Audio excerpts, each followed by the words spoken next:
Alô pessoal, espero que todo mundo esteja bem. Uma boa semana a todos. E vamos lá para mais um resumo do Diário dos Beatles. Resumo da semana de 5 a 11 de setembro de 2021. A história dos Beatles é muito grande. É muito grande. Então, tem muito o que contar, tem muito o que se saber e tem muito o que aprender. Então vamos lá. A primeira matéria. Vocês imaginam uma pessoa, assim, um estudante na época, né? Você é estudante, aí tem uma dupla, né? Você e o teu amigo, aí tem uma chance de gravar um disco, mas você precisa de uma música. Aí, claro, você conhece o. Pô, vou pedir ao namorado da minha irmã. Aí chega lá, né, pro namorado da minha irmã, da irmã. Pô, você tem aí uma música pra mim e tal, pra ajudar a gente no lançamento? Ah, tenho. Aí demora, ele cobra e tal, aí beleza, fez a música. E a música se tornaria primeiro lugar da parada. E só com essa música ia lançar construir tua vida, tua carreira e se tornar hoje um dos grandes nomes do mercado fonográfico, né, um grande produtor. Essa é a matéria. O homem que estava no lugar certo e na hora certa. De Beatles a Cotton Love, vocalista, produtor e gerente Peter Asher teve uma carreira notável. Se tem uma pessoa que sabe e tem experiência no mercado fonográfico e no mundo pop, Peter estava no lugar certo e no momento certo. Vamos marcar os tópicos aqui, por quê? John Lennon e Paul McCartney escreveram a Wanna Hold Your Hand para ele no piano de seus pais. Ele apresentou John Lennon a Yoko Ono e Mick Jagger a Mariana Faithfull. Ele descobriu e produziu e gerenciou James Taylor.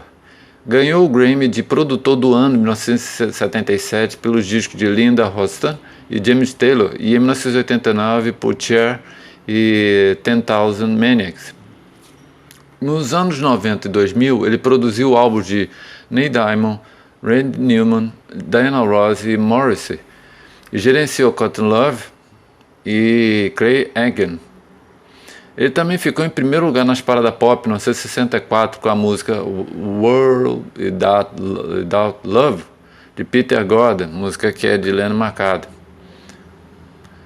Do seu escritório de Hollywood, Ash falou sobre vários momentos sobre a música I Want to Hold Your Hand. Ele falou, em alguns aspectos é muito comum quando alguém diz você quer ouvir uma música e você senta em uma sala na própria casa, sentaram-se ao lado no banco do piano e não havia guitarras. Eles tocaram alto no piano, John cantou alto, talvez todo aquele treinamento na época da Alemanha, cantando para multidões estridentes e brigas e fumaça de cigarro. Eles realmente eram cantores difíceis. Havia algo misterioso sobre estar ouvindo uma grande arte na instância de sua criação, o que soa pomposo porque é apenas uma música pop. Sobre a Without Love,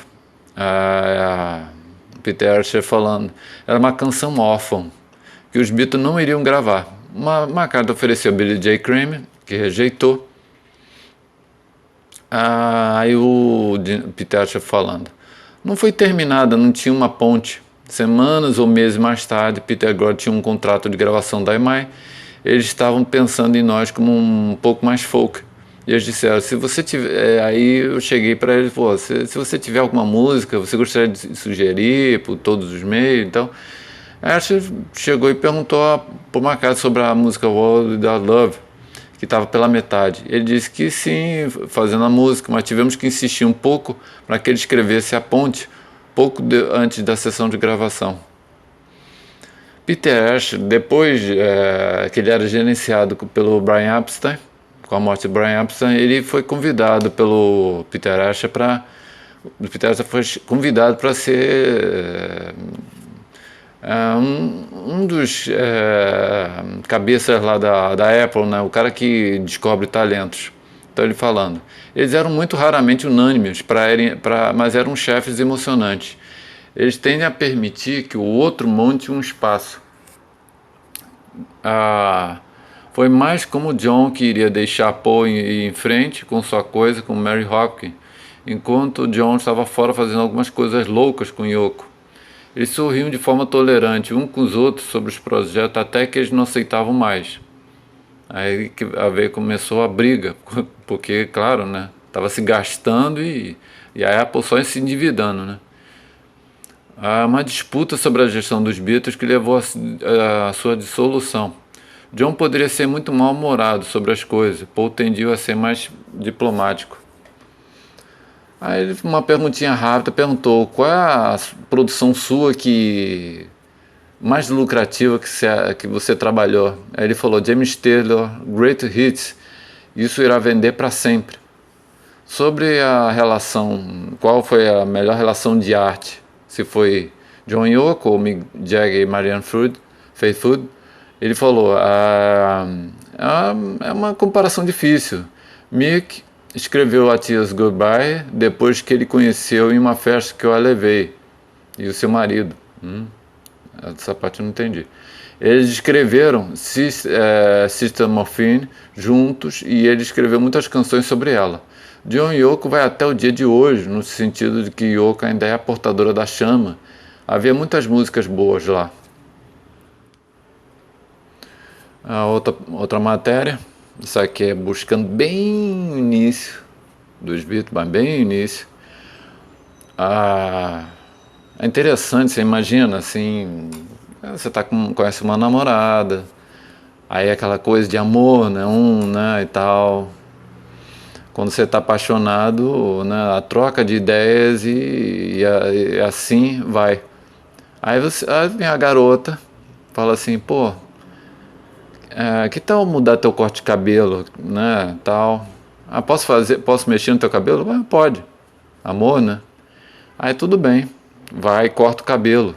Aí aparece no meio dos amigos, né, da banda. Claro, o pessoal acha aquilo estranho, aquele cabelo. Mas com o tempo os outros decidiram usar esse cabelo. E esse corte de cabelo seria a marca registrada da banda. Até hoje, né, como Justin Bieber usa, a Oasis, que bandas britânicas dos anos 90 usavam. E essa é a matéria. O corte de cabelo do Stuart Sutcliffe, que se tornaria a marca dos Beatles. Em 1961, os Beatles ainda estavam captando em termos de estilo de música. Na época, a banda era formada por John Lennon, Paul McCartney e George Harrison. E eles se juntaram ao baterista original da banda, Peter Bass e Stuart Sutcliffe.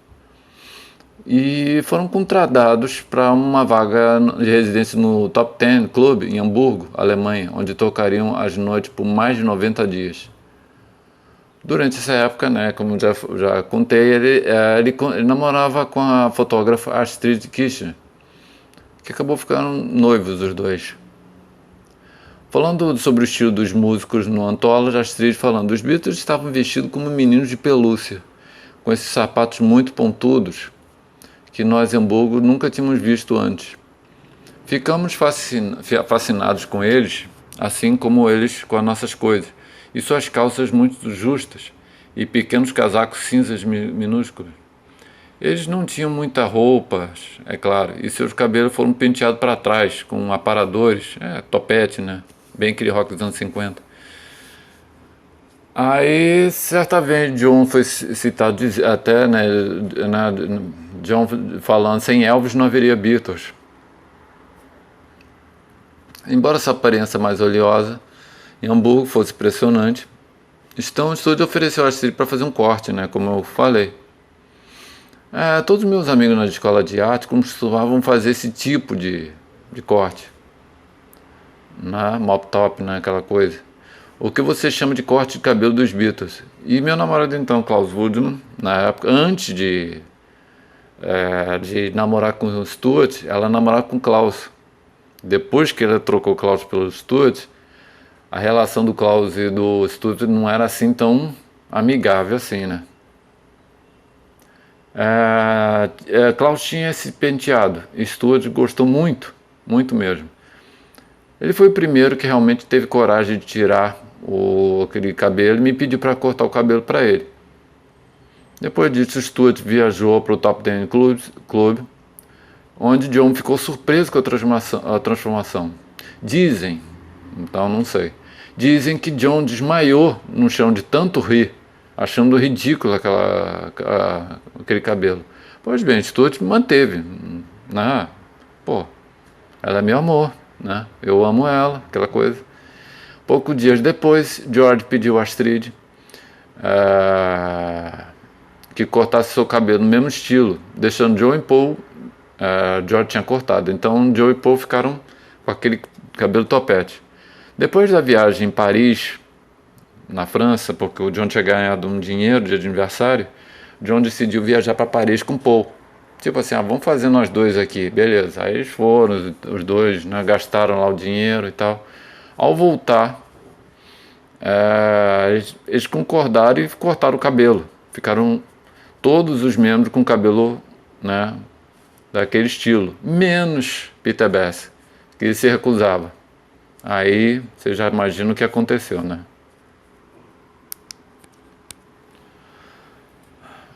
Bem, outra matéria.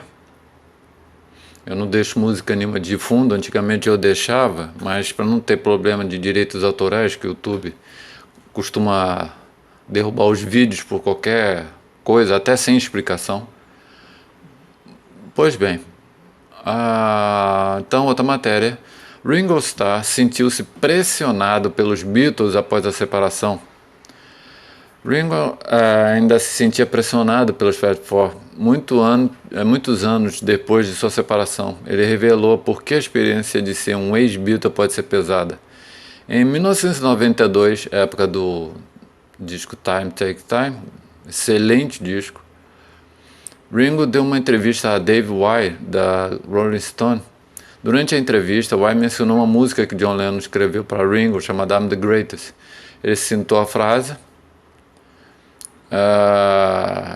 e o Ringo falando, claro, essa linha é de John Lennon, disse Ringo. Mas claro, houve momentos em que me senti oprimido por isso.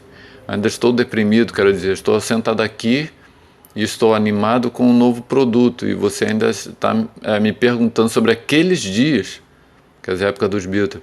Todo mundo quer falar sobre aqueles dias, e às vezes fica pesado para mim. No momento, aquela garçonete não está me olhando como Richard Stark, e sim o senhor Starr, senhor Ringo, para ela. Para ela eu sou o Beatle, e não o Richard Stark, nem mesmo o ex-Beatle. Quando eu for o homem mais velho do planeta e for levado para This Is Your Life, que é Esta é Sua Vida, né? É um programa que fica revendo, será como um Beatle, Ringo Starr. Isso nunca vai acabar, mas isso é legal, eu suponho.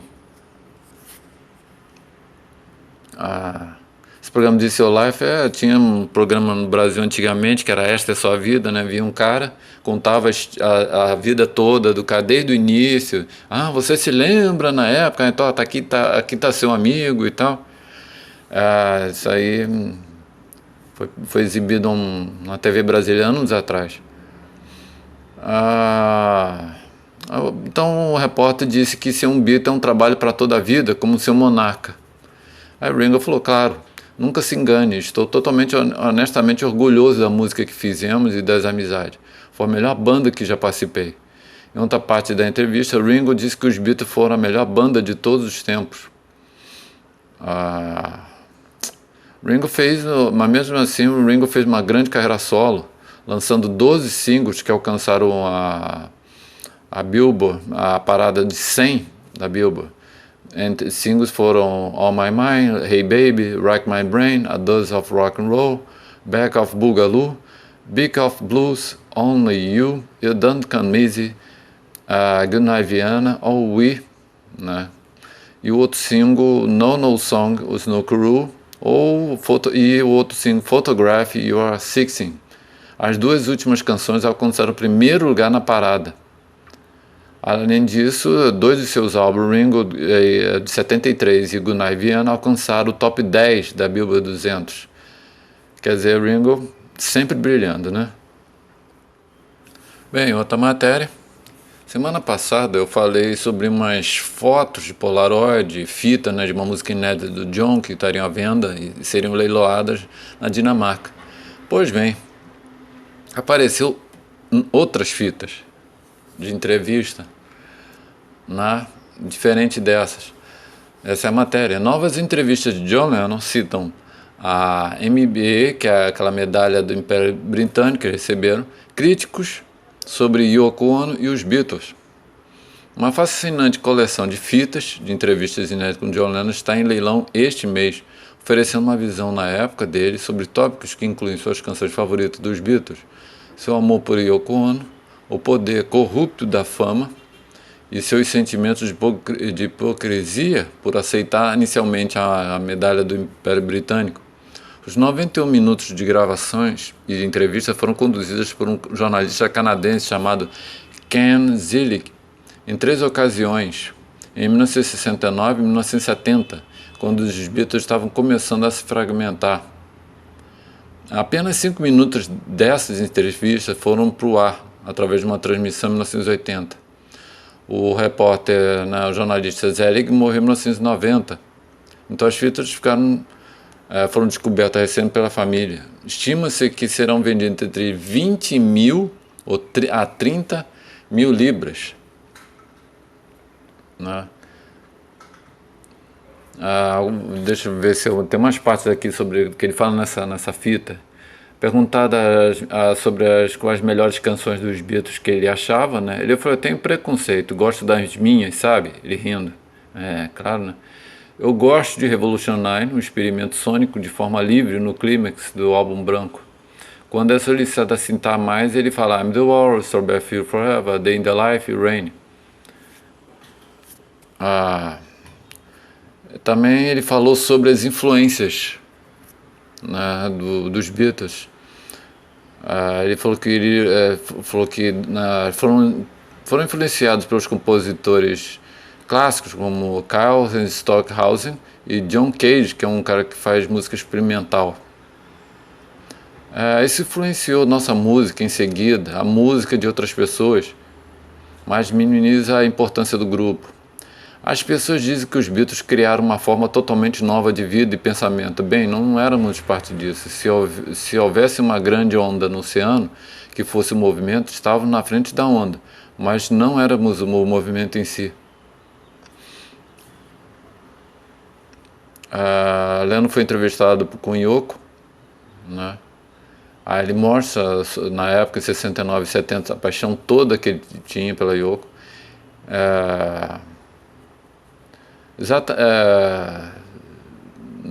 Ele falando que ele não suportaria, ele esperaria morrer junto com a Yoko do que, por exemplo, morrer primeiro, e ele falou que não aguentaria 3 minutos disso depois, né?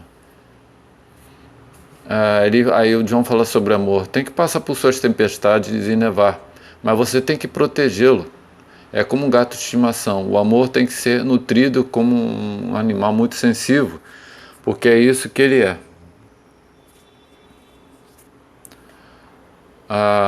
Lennon explica também o motivo sobre a Bedin na época. Ele falando: as pessoas provavelmente dirão: por que você não deu arroz? Nossa resposta é: estamos tentando prevenir o câncer e não curá-lo depois que aconteceu. Se tivermos dinheiro suficiente, faremos as duas coisas. Tentaremos fazer as duas coisas, mas realmente acreditamos na prevenção ao invés da cura. Sobre a medalha do Império Britânico, né, ele falando, né, que ele se arrependeu de ter pego a medalha, né, ter recebido. Um protesto contra o envolvimento ele falando, né, por que ele deu devolveu essa medalha. Um protesto com o envolvimento da Grã-Bretanha em Biafra e na Nigéria, e sobre o apoio da Grã-Bretanha aos Estados Unidos moral e verbalmente no Vietnã. Tive de escrever 3 cartas, uma para a rainha, uma para o primeiro-ministro Harold Wilson e uma para algo da chancelaria. Aí o repórter pergunta sobre ele ter aceitado. Aí o John falou: bem, eu era um hipócrita, eu estava em busca de. Você ganha uma medalha por matar, então você certamente deve ganhar uma medalha por cantar e manter a economia britânica em bom estado. Esse era o pensamento do John na época, 69, 70. Ele falando sobre os críticos, ficamos possuídos por um espírito de pessoas que nos adoravam, tendo toda aquela energia que as pessoas nos deram, perdemos o caminho. Ele falando sobre a fama. Aí ele fala agora sobre os críticos de música. O crítico nunca pode ser o artista e, portanto, nunca entende o que está acontecendo. Ele pode esperar, ele só pode julgar. As pessoas estão perdendo seu tempo escrevendo sobre música. Quero dizer, para que eles estão escrevendo?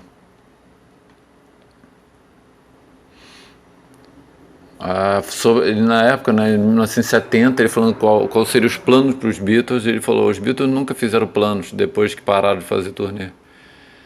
Planos sempre foram feitos para eles, e como não havia ninguém fazendo plano para nós, nós queríamos nenhum plano.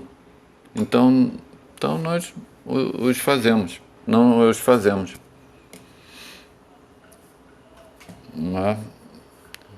A leilão acontece no dia 28 de setembro, pela Casa de Leilões Ômega, em Merseyside, dessas fitas.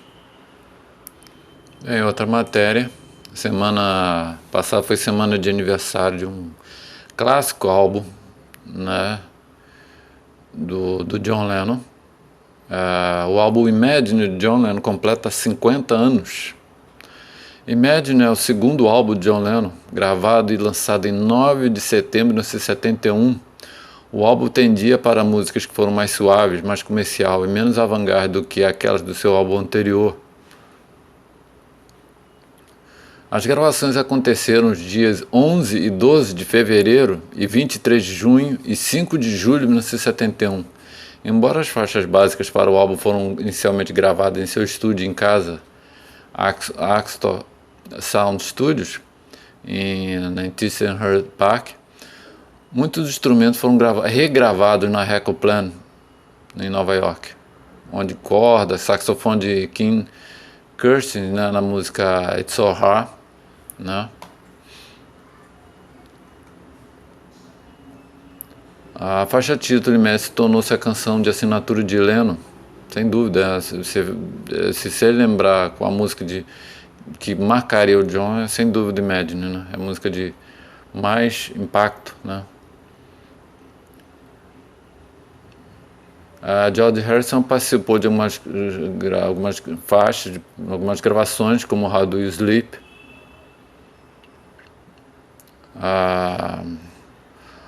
O lançamento, né, o álbum foi lançado em 9 de setembro de 71, e um mês depois, em 8 de outubro, no Reino Unido. As primeiras edições vinham com cartão postal com uma foto de Lennon segurando um porco, uma paródia do Paul McCartney, onde ele segura uma ovelha do Run. O Imagine tem duas músicas lá, How Do You Sleep, como uma resposta, né, ao Paul, né. O John achava que muitas das faixas lá era meio que atacando ele. O Imagine sofreu vários lançamentos. Em 2000, Yoko supervisionou a remixagem de Imagine para sua reedição remasterizada. Foi reeditado em 2003 pela Mobile Fidelity Sound Lab em CD de ouro e em vinil de 180 gramas. O outro remaster foi lançado em 2010. Em 23 de novembro de 2010, Imagine se tornou disponível para download pelo videogame Rock Band 3. O álbum foi número 1 no mundo todo e se tornou-se um vendedor duradouro, com a faixa título alcançando o número 3 nos Estados Unidos como single, mas inédito no Reino Unido até 1975. O álbum reentrou nas paradas de 1981, atingindo o pico na posição 3 na Noruega, em quinto no Reino Unido, número 34 na Suécia e número 63 nos Estados Unidos. Em fevereiro de 2000,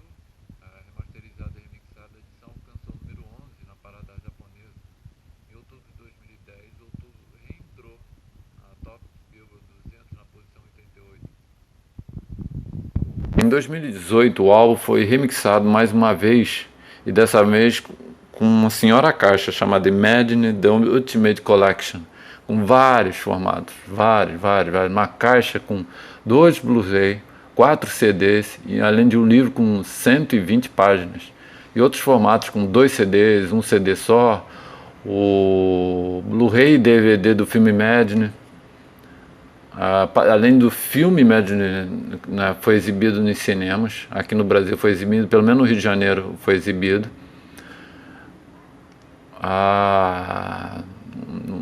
Além de edição de 2 LPs e tal, mais um livro grosso pra caramba, de 300 páginas, e uma outra edição com 495 páginas, que é uma edição de colecionador com a assinatura da Yoko. Então foi lançado vários formatos.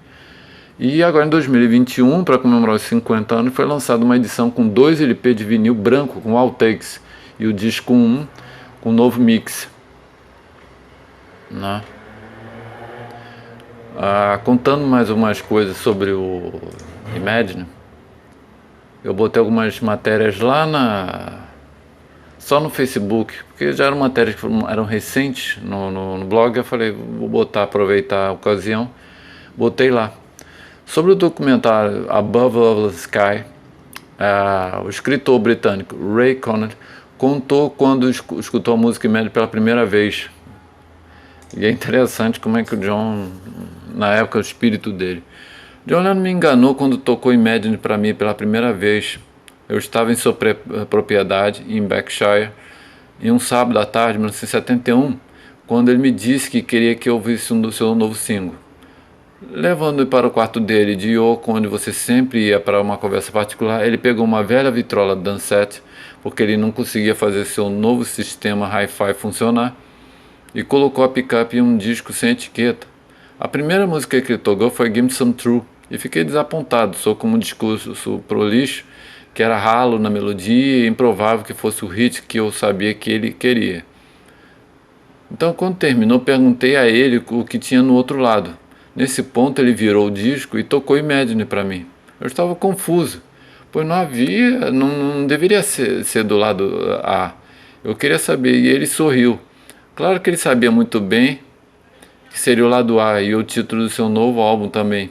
Ele estava me provocando, ou talvez me testando, né? Aí tem também uma outra, né, curtinha. O John era uma pessoa insegura, né? Bem segura. Você vê que ele buscava na opinião de outras pessoas para saber o que ele achava.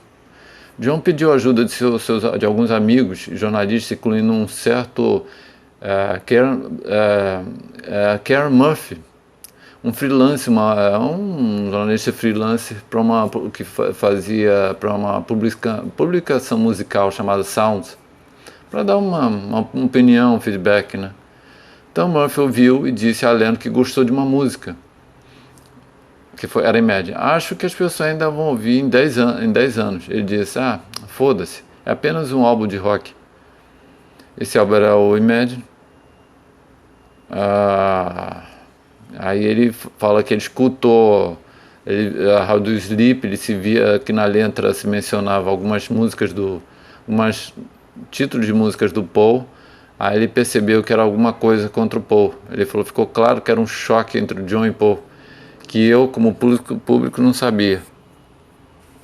Depois que terminaram de gravar Jealous Guy, cerca de 5 da manhã, todos se reuniram para ouvir o corte, chamando de uma música poderosa e muito comovente.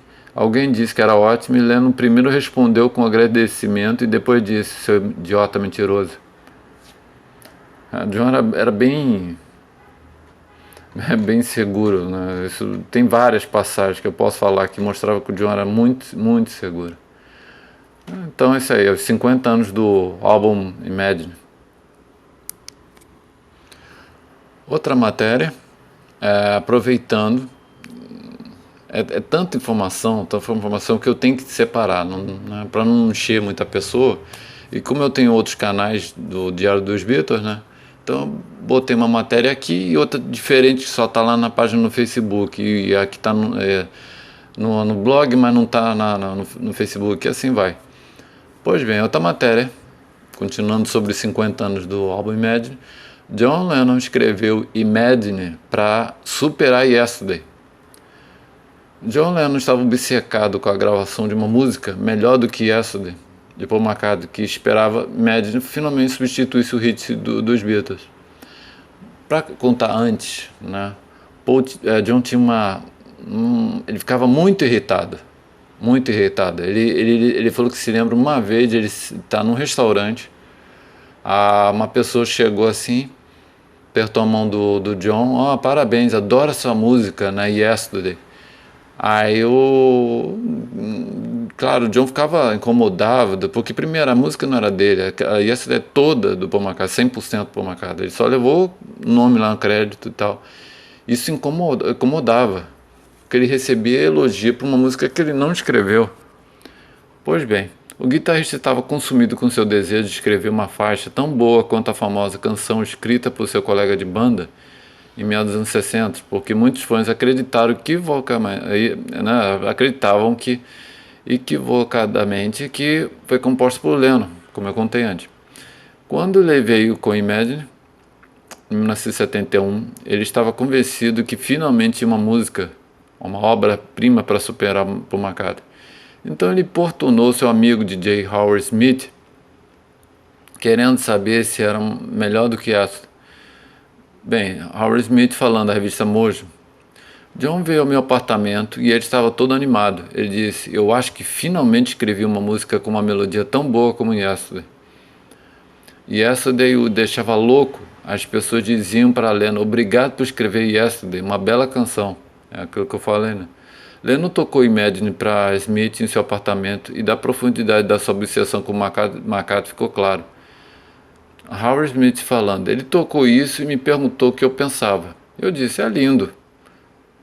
Aí o John falando, pô, mas é tão boa quanto Yesterday? Eu disse, elas são impossíveis de se comparar. Então ele tocou novamente e ele disse, você vai ver, é tão boa quanto Yesterday. Na minha opinião, eu prefiro ficar com as duas. São duas melodias lindíssimas, né? Bem, é isso aí, pessoal. Esse aí é o resumo da semana. Grandinho, foi bastante longo, por causa dos 50 anos do Imagine. E outras informações onde eu tento botar de forma resumida, mas às vezes não dá, né? Porque é tanta informação e tem uns detalhes que eu gosto de botar sempre importante, né? Como a que eu botei do John, onde o jornalista escutou Give Me Some True, ele falou, pô, mas é essa música? Aí ele perguntou, pô, e o outro lado do disco, né? Aí ele virou, tocou Imagine. Aí ele falou, pô, mas não entendi, pô, peraí, então o lado A é qual? Aí o John com aquele sorriso sarcástico, tipo assim, pra me testar, né, pra testar ele e tal. Eu gosto de botar esses detalhes, né, é sempre legal, pra mostrar como era a personalidade do John, como era a personalidade de cada um. Então, é isso aí. Bem, espero que todos tenham uma boa semana, curtam e escutem o álbum Imagine, que é um ótimo disco do John, tem ótimas músicas lá. How é fantástica, It's So Hard, Imagine, claro, Jealous Guy também, é um ótimo álbum.